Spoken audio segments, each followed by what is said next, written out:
Bismillahirrahmanirrahim.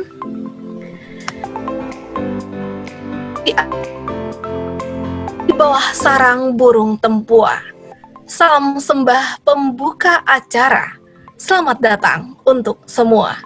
Assalamualaikum warahmatullahi wabarakatuh. Waalaikumsalam. Bapak dan Ibu, perkenankan kami sebentar untuk memberikan sedikit penjelasan terkait kegiatan kita ini. Baik, dengan mengucapkan Bismillahirrahmanirrahim, pembukaan pembelajaran SMK Negeri Sulbaso kita buka secara resmi. Terima kasih. Assalamualaikum warahmatullahi wabarakatuh. Waalaikumsalam. Waalaikumsalam warahmatullahi wabarakatuh. Bismillahirrahmanirrahim. Assalamualaikum warahmatullahi wabarakatuh. Ya, sudah nampak dia Bapak Ibu? Higher order thinking skill, mengapa, apa, dan bagaimana. Ini mungkin untuk sekedar merefresh kembali berkaitan mengapa HOTS itu menjadi penting, apa itu HOTS, dan bagaimana caranya untuk meningkatkan kemampuan berpikir tingkat tinggi tersebut. Ini tujuan pelatihan. Peserta pelatihan diharapkan mampu memahami latar belakang dan arti penting dari HOTS, konsep HOTS, dan bagaimana cara menyusun dan langkah-langkah dalam menyusun soal HOTS tersebut. Kemudian yang kedua, harapannya pada kesempatan ini Bapak Ibu juga menyusun soal HOTS setelah kita melakukan pelatihan ataupun pemaparan terkait HOTS. Mengapa HOTS? Pertama Bapak Ibu, ini mungkin sudah sangat sering Bapak Ibu dengar dan Bapak Ibu temui bahwa alasan HOTS itu menjadi sesuatu yang hot, menarik, ataupun yang panas untuk diperbincangkan, itu berkaitan dengan hasil studi internasional, baik itu TIMSS maupun PISA. Kemudian yang kedua, itu berkaitan dari implementasi kurikulum 2013. Yang ketiga, itu tentang adanya tantangan di abad ke-21 ini. Ini trik menyusun soal HOT. Yang pertama, gunakan konteks dunia nyata, yang kontekstual tadi. Jadi penyajian kasus nyata memungkinkan proses menelaah informasi. Ini contoh sederhana misalnya, berikan pertanyaan terkait analisis visual. Jika analisis visual ini berikut menunjukkan rata-rata kecepatan angin di 4 tempat yang berbeda sepanjang tahun. Manakah grafik yang menunjukkan tempat yang paling cocok untuk pembangkitan listrik tenaga angin? Yang pertama, ini menjadi penting, tetap menjadi penting menganalisis KD yang dapat dibuat soal HOT. Menyusun kisi-kisi soal.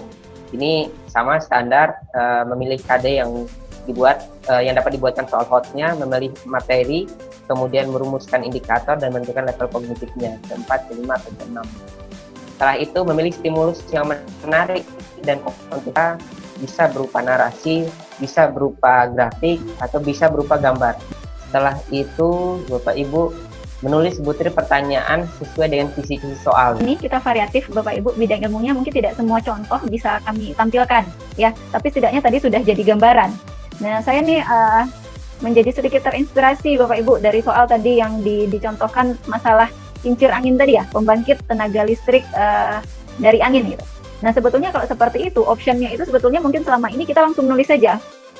Pada ciri-ciri yang seperti apa pembangkit listrik tenaga angin itu bisa kita lakukan di daerah yang seperti apa, disajikan dalam bentuk grafik. Nah, itu sebetulnya kemampuan berpikir siswa lebih dituntut lebih tinggi lagi ketimbang hanya memberikan option atau pilihan jawaban dalam bentuk deskriptif.